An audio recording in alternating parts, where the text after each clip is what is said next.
Venus is on the move and hurricane season starts. What does it mean? I know, it's kind of an interesting thing, those two things happening at the same time. Venus, the planet of love, is changing from the sign of Gemini into the sign of Cancer. And Venus is the lesser benefic. It bestows abundance wherever it goes, only on a short term rather than a long term. But in this case, it's a harbinger of things to come. Where you have luck and abundance over the next 4 weeks or so is where you can expect that growth to continue over the year. And then I'll say what I think about hurricanes at the very end. So for Geminis, it's about the money. Geminis have started a whole bunch of brand new projects because Jupiter's been their sign for a year.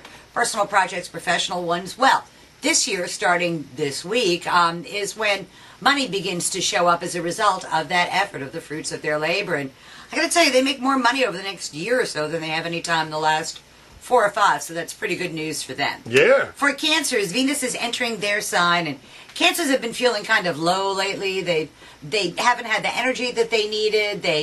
It's almost like a despondent, despairing kind of feeling. Well, that dissipates starting when Venus, the planet of love, enters their sign, and then Venus brings love back into their lives, and it's love that they can build on, which is a very cool thing. For Leos, time to take a vacation. I know you just got back, but Leos really need to take a step back, retreat, withdraw a little bit, recharge their energies, recharge their batteries, give a little more than they get. And it's kind of like an indicator of where they need to give back a little bit rather than it being all about them, because they've done really well with getting what they want over the last year or so. Been burning that candle at both ends, for sure. Yeah, so you need to take a step back and enjoy it. A place you can go to.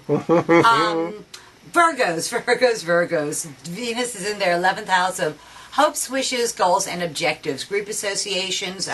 It looks like a team works together to give the Virgo what the Virgo wants. And the Virgo, either that or the Virgo gets an opportunity to be on a new team that's going to be a lot more gratifying for them and get a lot more credit for the things that it is that they do. For Libras, it's in their 10th house of career and public standing. Libras get the verdict on how they've done over the last 3 or 4 or 5 months. They've worked really hard. They put their energy forward, and now they find out how well or how poorly they did, depending on... They get what they deserve, for good or for ill. Okay. So I hope it's for good for Andrew and Nikki's sake. For Scorpios, 9th house of the law, legal matters, educational matters, important matters at a distance. And it seems to me that Scorpios have been waiting for some kind of ruling, some kind of judgment to come down, some kind of decision to be made. And that gets made over the next 4 weeks or so. And it ends up being very, very positive for Scorpio. And to Scorpios, I say, since the law is going to be on your side, make sure you use it. For Sagittarians, the money gods smile on them. And that's also a welcome indicator for them of what they can expect over the coming year or so.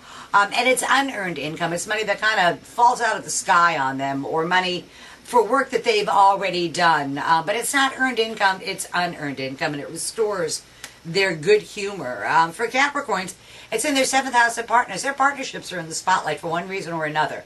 And they are in the spotlight for one reason or another. And to Capricorns, I say, you've worked really hard over the last 4 weeks or so, and now the universe is going to say, okay, time to put your money where your mouth is, and you get to see the fruits of that labor, and people are going to be calling your name for one reason or another. I hope it's positive. Yeah, I hope it's good. For Aquarians, it's in their 6th house of work, and sadly, nothing but hard work awaits them. It's not a glorious time for them. It's not, yay, you've done a good time for them. It's a time for them to do the job to the very best of their ability.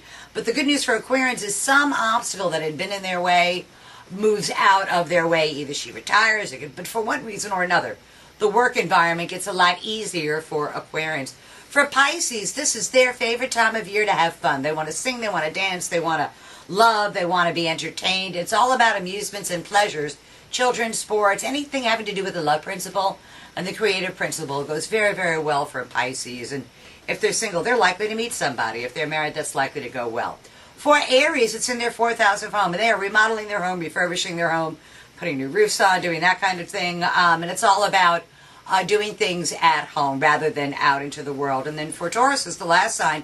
It's in their 3rd house of day-to-day living. The pace of their day-to-day living picks up to warp speed, to where they have places to go, people to things to do. And if you're married to a Taurus, just get out of their way and let them do all the things they need to do. You go, Miss Pat. I know, and it's kind of nice because you can take a step back and go, all right, honey, my wife's got it now. You know what I mean? It's that kind of a thing. So I think Venus going into Cancer is good, and it's good for the United States as well, because our sign, born on the 4th of July, is Cancer. So I think it's good for the economy. I think it's good for the country. Now, the bad news is hurricane season is starting, and I think it's a pretty wicked August. The end of July, beginning of August. Ordinarily September is when we cringe and worry. But I got to tell you, this time I think it's August, so I don't think it hits us in Tampa, but I think Florida gets whacked this year. Uh-oh! Yes, so I'm putting hurricane windows in as we speak. Yeah. Taking my own advice, so See you next week. always a pleasure.